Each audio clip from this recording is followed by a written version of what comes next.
Hello guys, good morning. Ayan. Dahil wala akong magawa today, mag-harvest tayo ng olives kasi sayang. Ayan. Nahulog lang siya. Dami na naman oh. Dami na naman nahuhulog. Gadumanti natin nagin so ngag-harvest iti olives tata. Ado na looman gaminin so harvest akon.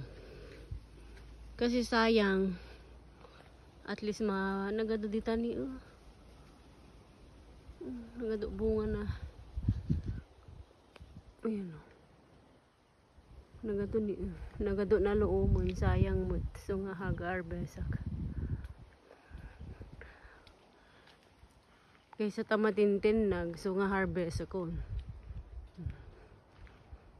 Tiyaga lang.